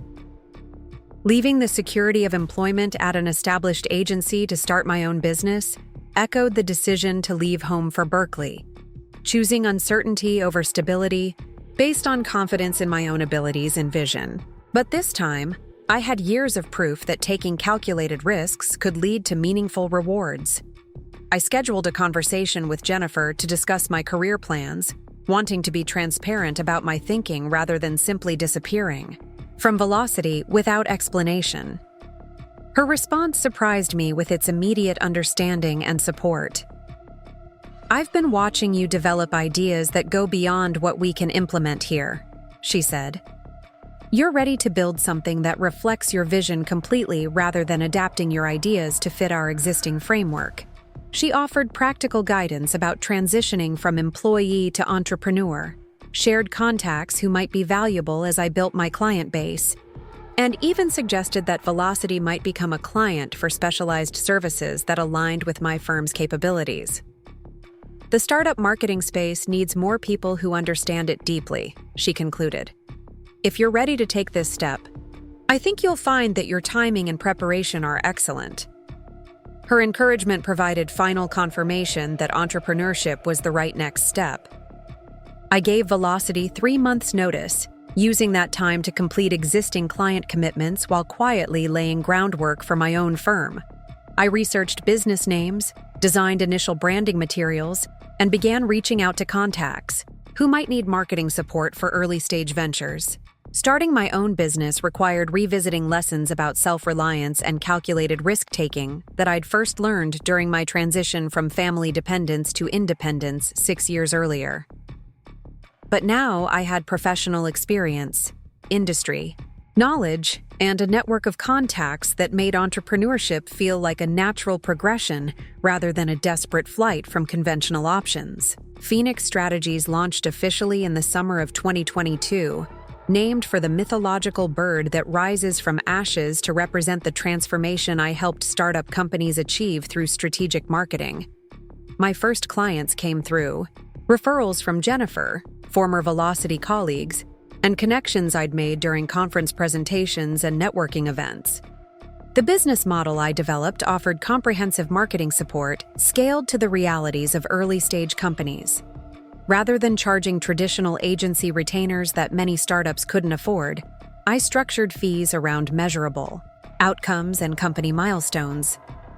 Clients paid base monthly amounts for strategic guidance and campaign execution, with additional compensation tied to specific achievements like funding rounds, user acquisition targets, or revenue goals. This alignment of my success with client success created partnerships rather than traditional vendor relationships. I became invested in my clients' long-term growth, not just their immediate marketing needs.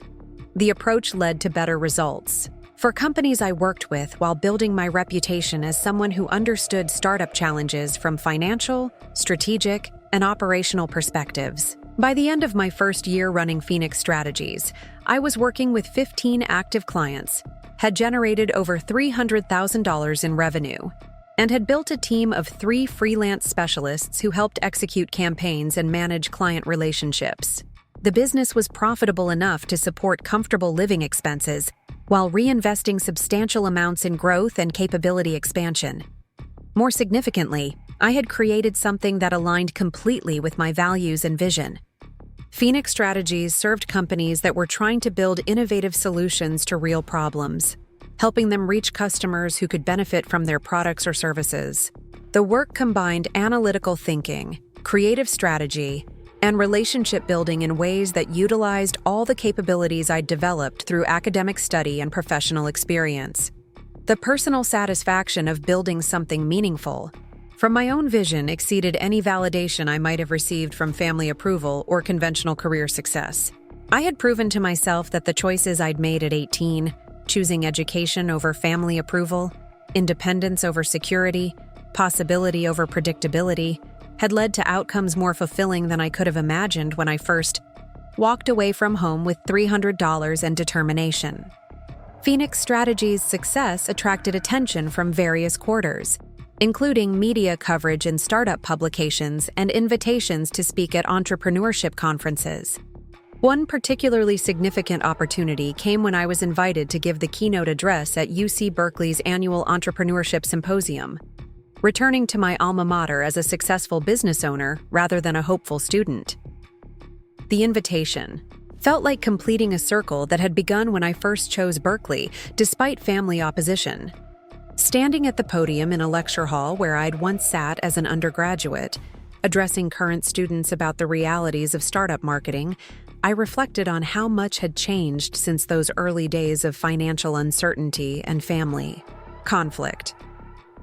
More personally meaningful was a message I received from Jake shortly after news of my symposium keynote was published in the San Francisco Chronicle. He had sent a link to the article along with a simple note. Mom and Dad saw this. They didn't say much, but I could tell they were proud. This indirect indication that my parents were aware of and perhaps impressed by my achievements opened possibilities for eventual reconciliation that I hadn't seriously considered for years. The anger and hurt that had characterized our separation, immediately after Berkeley had evolved into something more complex, a recognition that we had all acted according to our values and understanding at the time, even though those actions had led to painful consequences. 3 months after the Berkeley Symposium, I received a call that would test whether the distance between my family and me could finally be bridged. Jake's number appeared on my phone late on a Tuesday evening, unusual because he typically called on weekends when he had more time to talk. "Maya, I need to tell you something about Mom and Dad," he said without his usual jovial greeting. His tone immediately put me on alert that this wasn't a routine check-in about family news or his latest activities. "What's happened?" I asked, setting down the client proposal I'd been reviewing and giving him my full attention. "Dad had a heart attack last week. He's okay. He's going to be okay, but he's in the hospital, and the medical bills are going to be enormous. And Mom, she's been struggling with diabetes for a while now, and the medications are really expensive. Their insurance doesn't cover as much as they thought it would, and with Dad not being able to work for at least 3 months while he recovers." Jake's voice trailed off, leaving the implications hanging between us. Our parents, who had spent their entire adult lives working to maintain financial stability, were facing exactly the kind of economic crisis they had always feared. The security they had prioritized over everything else, including their relationship with me, had proven fragile after all. "How bad is it?" I asked gently. "They might lose the house," he said simply. "The medical bills combined with Dad's lost income while he's recovering. They're looking at maybe $60,000 they can't cover. They've already borrowed against their retirement savings, and they're talking about selling everything and moving to a smaller apartment." The irony was profound and heartbreaking. My parents, who had rejected my dreams because they seemed financially risky, were now facing the very economic uncertainty they had worked so hard to prevent. Meanwhile, the impractical career path they had opposed had led me to financial security and independence they had never achieved. "I'm going to help them," I said immediately, though I wasn't sure exactly what form that help should take. "What do they need most urgently?" Jake was quiet for a moment before responding. "They don't know I'm calling you. They'd probably be upset if they knew I was telling you about their problems." "Why upset?" "Pride, I think. They spent years telling you that your choices were irresponsible and that you didn't understand financial reality. Now they're the ones in financial crisis while you've built a successful business. I think they're embarrassed." His explanation revealed the complex emotions that would need to be navigated if I wanted to offer genuine help. Simply writing a check to cover their expenses might solve immediate problems while creating new sources of tension and resentment. They needed assistance, but they also needed to maintain dignity and self-respect. "Let me think about this for a day or two," I told Jake. "There might be ways to help that don't make them feel like charity cases." After ending the call, I spent hours considering how to approach my parents' situation strategically rather than just emotionally. The business skills I'd developed over years of helping startups navigate challenges could potentially apply to personal family dynamics as well. The solution I eventually developed was more complex than simply offering financial assistance, but I believed it would address both their practical needs and the emotional barriers that had kept us separated for years. Rather than approaching them as their daughter asking for reconciliation, I would approach them as a business owner with a legitimate professional opportunity. 2 days later, I called my parents' house, talking to my mother for the first time in over 6 years. Her voice carried surprise, wariness, and perhaps a trace of hope when she realized who was on the phone. "Maya," she said simply, "Jake told us about your business success. We're very proud of what you've accomplished." The admission represented enormous emotional progress, acknowledging both my achievements and their previous failure to support my ambitions. But I could hear the difficulty in her voice, the struggle to find words for feelings that had been suppressed for years. "Thank you," I replied. "I was calling because I have a business proposition that might be beneficial for all of us." I explained that Phoenix Strategies had grown to the point where I needed to establish a physical presence in Southern California to serve clients in that region effectively. Rather than renting office space and hiring unknown staff, I was interested in partnering with people I could trust completely to handle client relationships and operational details.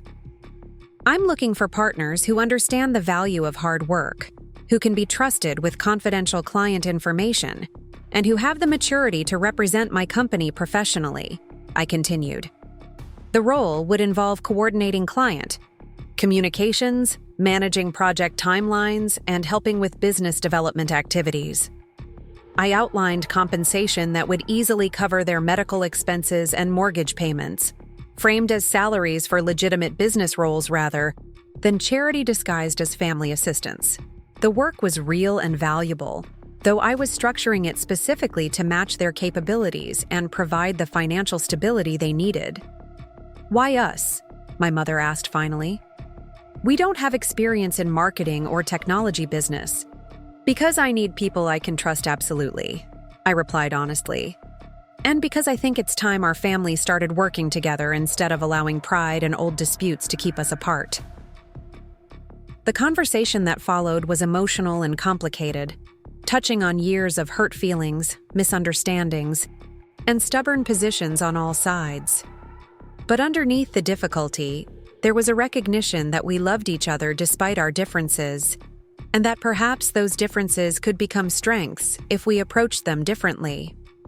My father, when he came to the phone, was initially resistant to what he interpreted as charity disguised as business opportunity. But as I explained more details about Phoenix Strategy's actual needs and how their roles would contribute to company success, his tone gradually shifted from defensive to interested. "You really need this kind of support for your business?" he asked. "I really do," I confirmed. "And I'd rather work with family than strangers, assuming we can all behave professionally and put past conflicts behind us. Then we should probably meet in person to discuss the details," he said, offering the first indication that reconciliation might be possible.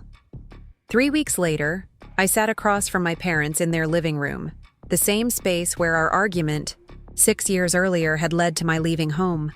The house looked smaller than I remembered, and I could see signs of the financial stress they'd been experiencing in deferred maintenance and worn furniture. But the core warmth of the space remained, unchanged. My mother had prepared coffee and homemade cookies, treating my visit like a special occasion while maintaining uncertainty about what outcome to expect from our conversation. My father looked older and more fragile than I'd anticipated, his recent health crisis having taken a visible toll despite his recovery. We spent the first hour simply catching up on family news and sharing stories about our respective experiences over the years of separation. They wanted to hear about college, my career development, and the process of starting Phoenix Strategies.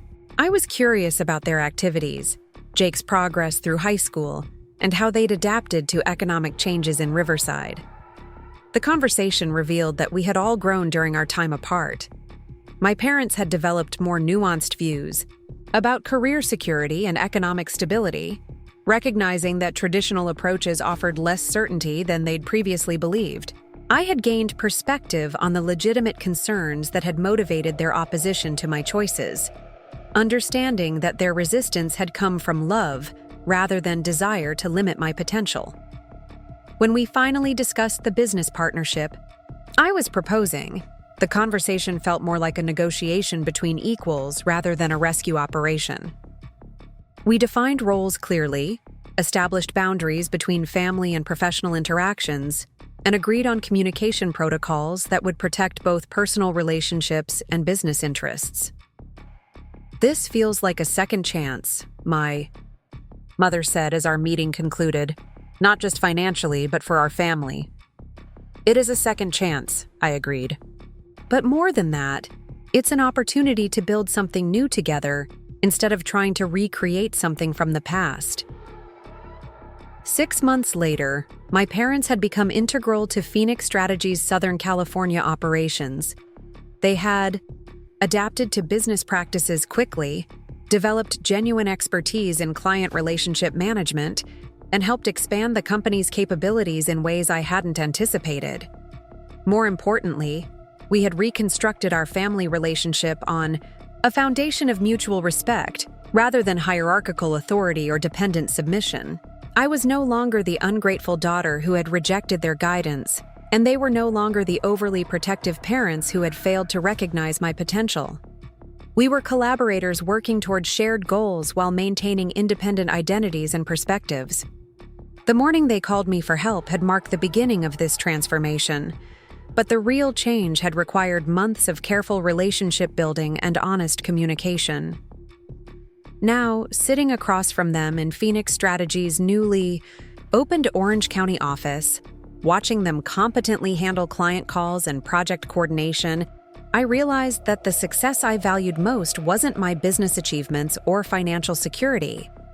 It was the knowledge that families could evolve, that old wounds could heal through new shared purposes, and that the young woman who had left home with $300 and determination had built not just a career, but a foundation strong enough to support the people she loved when they needed her most.